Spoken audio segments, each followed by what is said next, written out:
ہے اور اللہ تعالی ہم سب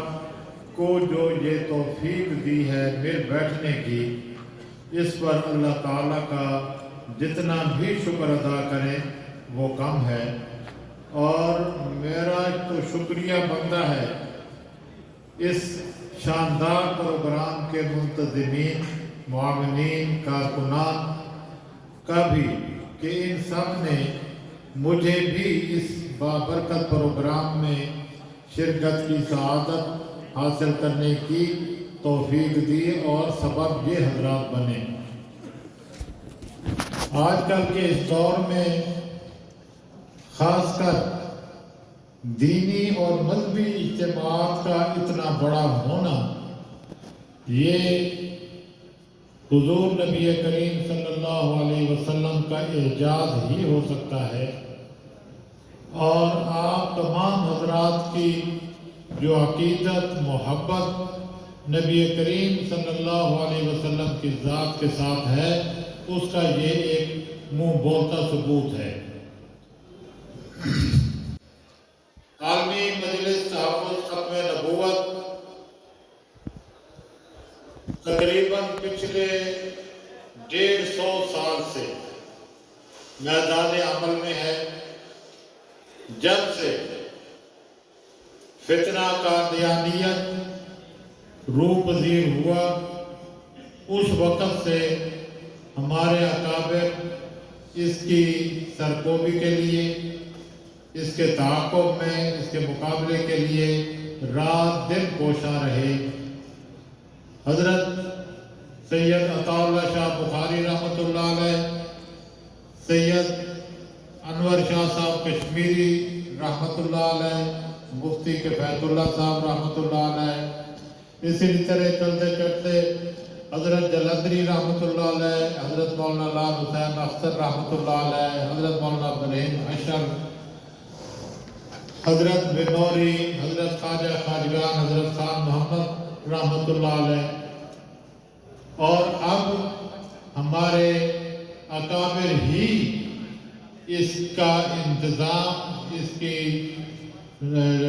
زمام انتظام سنبھالے ہوئے ہیں۔ ہمارے بزرگ ہیں حضرت مولانا ناصر الدین خاکوانی دامت برکاتہم، سلسلہ نقشبندی عالیہ کے وہ بڑے بزرگ ہیں، وہ ہماری مجلس کے ان دنوں امیر مرکزیہ ہیں۔ اور ہمارے حضرت مولانا عزیز الرحمن جلندری دامت برکاتہم، حضرت مولانا اللہ وسائے صاحب دامت برکاتہم، یہ اس مجلس کے روح رواں ہیں۔ یہ خالصتاً عقیدہ ختم نبوت کے تحفظ کی تحریک ہے۔ اس کے علاوہ اس مجلس کا نہ کوئی اور ایجنڈا ہے، نہ کوئی اور پروگرام ہے، صرف ایک ہی ایجنڈے پہ کہ حضور نبی کریم صلی اللہ علیہ وسلم کی عزت و ناموس کا پہرا دینا ہے، اس کی حفاظت کرنی ہے، اور حضور نبی کریم صلی اللہ علیہ وسلم کی ذات اقدس پر اپنی ذات، اپنی عزت، اپنا وقار، اپنی اولاد، اپنا مال متا سب کچھ قربان کر دینا ہے۔ کہ یہ بنیادی شرط ہے عالمی مجلس تحفظ ختم نبوت کے ساتھ وابستہ ہونے کے لیے اور عالمی مجلس تحفظ ختم نبوت کے لیے کام کرنے کے لیے۔ یہ عالمی مجلس تحفظ ختم نبوت کا کام نہیں، یہ آقا نامدار صلی اللہ علیہ وسلم کی چوکیداری ہے، اور جس کو اللہ تعالیٰ اس قابل سمجھتے ہیں یہ چوکیداری کا اعزاز اس کو بخشتے ہیں۔ میں اکثر کہا کرتا ہوں کہ تبلیغی جماعت ہماری اپنی جماعت ہے، ہمارے اکابر کی بنائی ہوئی جماعت ہے۔ اگر اس جماعت میں کوئی شخص اس لیے جاتا ہے، اس لیے تبلیغی جماعت میں محنت کرتا ہے، اس لیے شب جمعہ گزارتا ہے، اس لیے روزہ لگاتا ہے، اس لیے چلے لگاتا ہے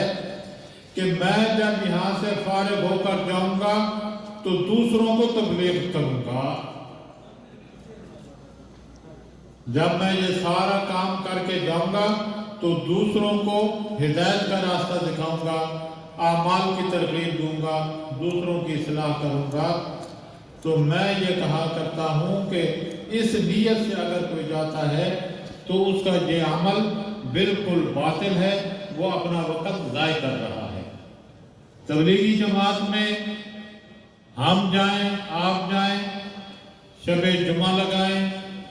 سے روزہ لگائیں، چلے پہ جائیں، تو اس کا مقصد صرف اور صرف یہ ہونا چاہیے کہ ہم اپنی اصلاح کر سکیں، ہم اپنے اعمال کو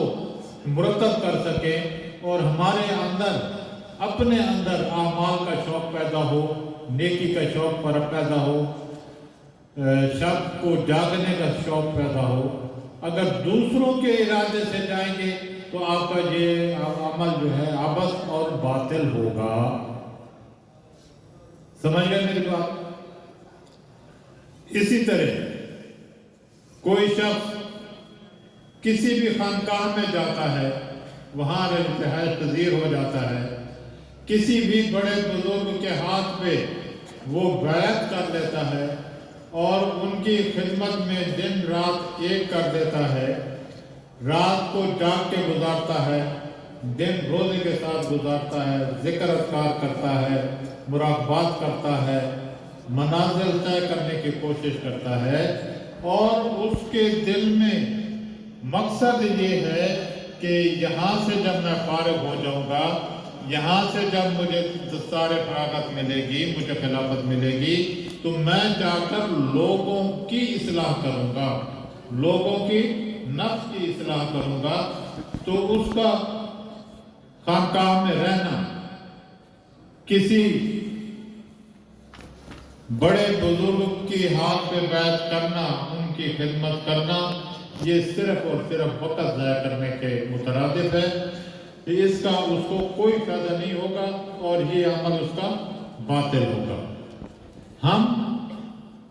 جس کے ہاتھ پہ بیعت کرتے ہیں اور ان کی ہدایات پہ عمل کرتے ہیں،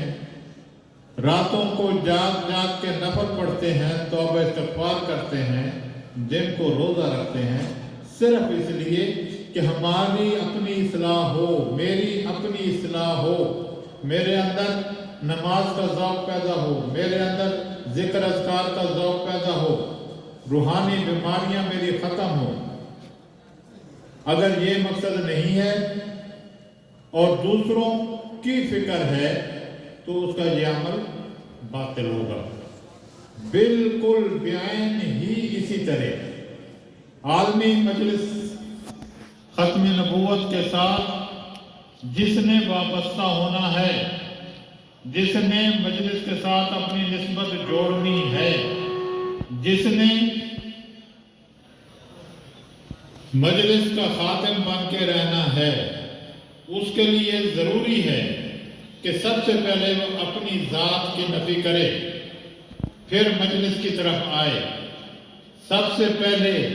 اپنے عزت اور وقار کو ایک طرف رکھے، پھر مجلس کی طرف آئے۔ سب سے پہلے وہ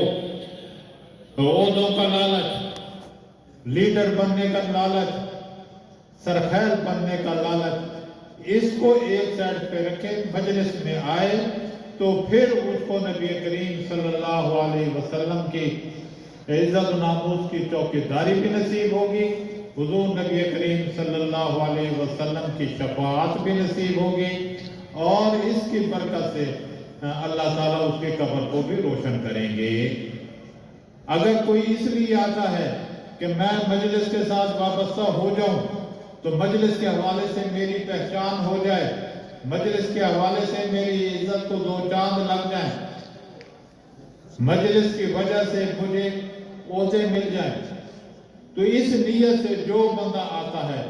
مجلس میں آ کے پیسہ لگاتا ہے، دن رات محنت کرتا ہے، کوشش کرتا ہے، یقین مانو اس کا یہ عمل بالکل باطل اور عبث ہے۔ حضور نبی کریم صلی اللہ علیہ وسلم کی ذات پر جب ہم اپنی عزت و ناموس کو قربان نہ کر دیں، حضور نبی کریم صلی اللہ علیہ وسلم کی عزت و ناموس کی خاطر اپنی ذات کی نفی نہ کر لیں، اپنی اولاد، اپنا مال، اپنا متاع، اپنے رشتہ دار، خاندان، سب کو جب تک قربان نہ کر دیں تو یقین مانو ہم مسلمان بھی کہلانے کے حقدار نہیں ہیں۔ حضور نبی کریم صلی اللہ علیہ وسلم جس کو اپنی چوکیداری کے لیے قبول فرمائیں گے، جس کی وہ شفاعت کریں گے، تو اس کو چاہیے کہ وہ جو کچھ بھی کرے حضور نبی کریم صلی اللہ علیہ وسلم کی عزت و ناموس کے لیے کرے، نہ کہ اپنی ذات کے لیے۔ حضرات گرامی، بنیادی طور پر عقیدہ ختم نبوت